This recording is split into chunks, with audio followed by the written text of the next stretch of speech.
Hi, mahal. Hello, mahal. Kamusta ka na dyan? Ito, okay naman. Ikaw, kumusta ka dyan? Ito, miss na kita, mahal. Ako nga rin eh, miss na miss kita.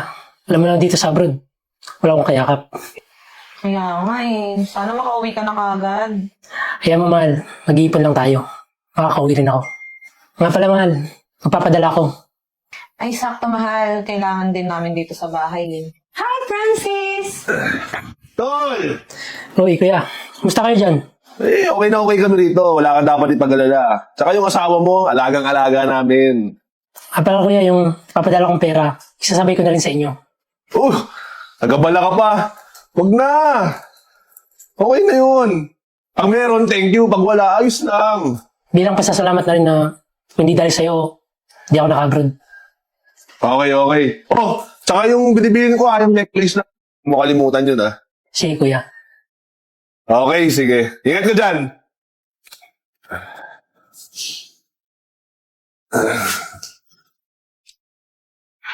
Pambihira ka?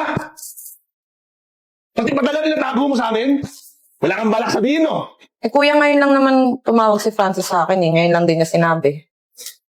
Nagdadahilan ka pa, nangangatwiran ka pa? Wala kang utang na loob ah.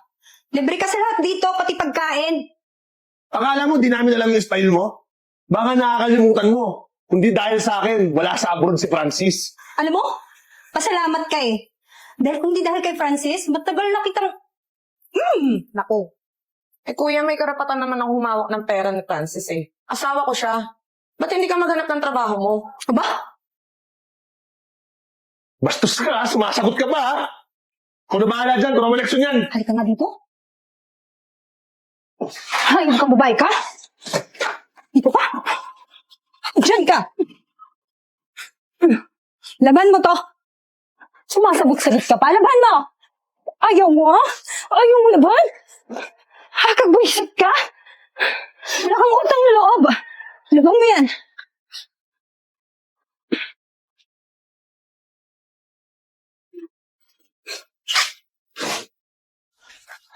Ma'am Yuki, okay lang ba kayo?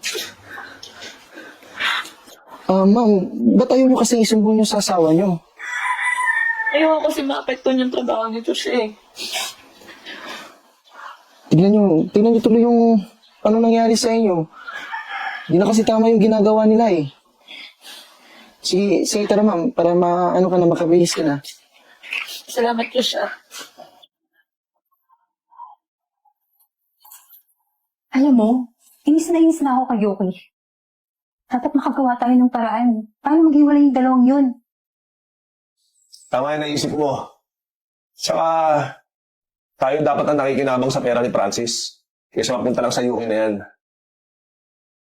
Di bale, may naisip akong paraan.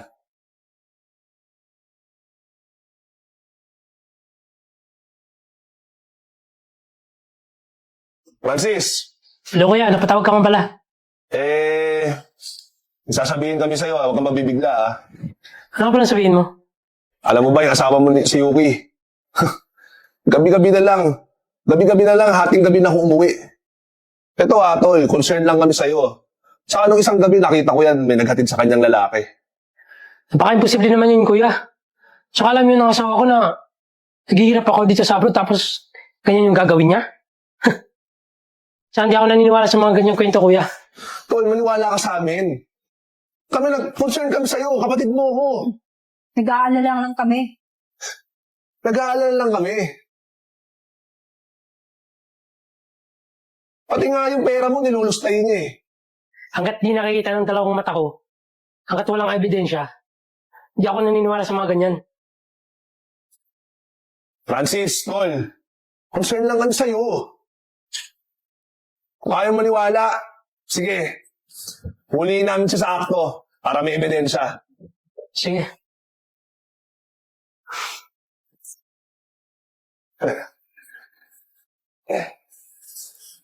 Gumawa tayo ngayon ng paraan para mahuli sa akto yan.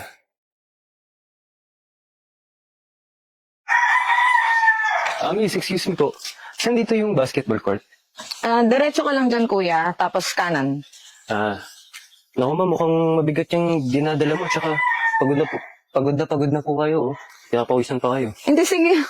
Salamat. Ayun. Tulungan na po kayo. Tulungan ko na po kayo. Sige, wag na. Sige na po. Salamat.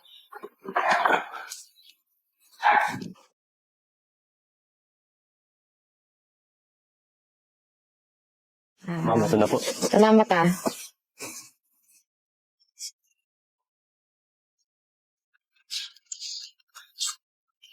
Tama yung ginawa mo. Oh, tulad na napagkasunduan. Thank you po, sir, ma'am.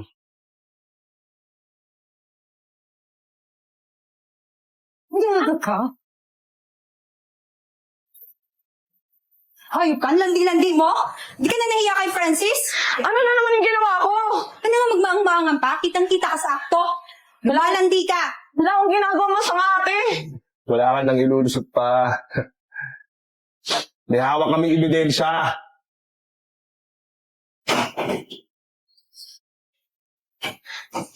Mahal! Tol! Pinagtutulungan nila akong dalawa. Ano bang nangyari dito? Buti nandito ka. Ayun oh. Ha, skado ka na. Ito oh. Diba? Sabi mo gusto mo na huli sa akto. Tawan mo nga ako. Huwag ka maniwala dyan, mahal. Sana nung una pa lang, naniwala na ako sa kwento. Paano mo nagawa sa akin to? Huwag mo ko iwan, mahal. Maniwala ka sa akin. Nagsisinungaling yung dalawang yan. Hindi ako nagpakahirap sa abroad para manlalaki ka. Tsaka ginagawa ko lang naman to para sa kinabukasan natin Huwag mo ko iwan, mahal. Please. Mahal, huwag mo ko iwan. Kat mo naman yan. Ang pangit mo. Di bagay? Hindi ka bagay. Anong ibig sabihin nito, Francis? Ibig sabihin ito. Akala niyo, hindi ko alam yung mga ginagawa niyo? Yung pang-alipos tayo sa asawa ko? Lahat ng paghihirap ng ginawa niyo sa kanya, naka-record. Alam mo kuya, pinagkatiwalaan pa naman kita. Dahil kapatid kita. Pero, yung ginawa mo, lahat ng pera ko, pinapadala ko sa asawa ko, kinukuha mo. Laki ng katawan mo, hindi ka marunong magtrabaho. Kapal ng mukha mo. Kung tutusin, lumamon ka lang sa palad ko. At hindi dahil sa akin, wala ka sa abroad. Wala kang utang na loob. Utang na loob? Hindi habang buhay mag-abroad ako para sa inyo. Hindi habang buhay, papakainin ko kayo. Ano ba nagsasabi mong utang na loob? Kuya, bayad na ako. Bayad na ako sa paghihirap sa abroad para sa inyo. Nagbibintangan mo ba ako talaga? Siguro mas mabuti pa, lumayas na kayo dito. Alam mo kuya, pasensyahan na lang tayo. Dahil sa ginawa mo sa asawa ko, magbabayaran mo to. Magandang hapon. Ako si Atty. Virgo, ang attorney ni Francis. At gusto kong sabihin sa inyo na sasampahan niya kayo ng kaso laban sa pang-aabuso at paninikil sa asawa niya. Kunin niyo na sila. Ibig sabihin nito, Sir, ma'am, sumunod lang po ko sa presinto. kapal ng mukha mo, sa pagkakanti mo. Babayaran mo to, Francis. Attorney, tara na.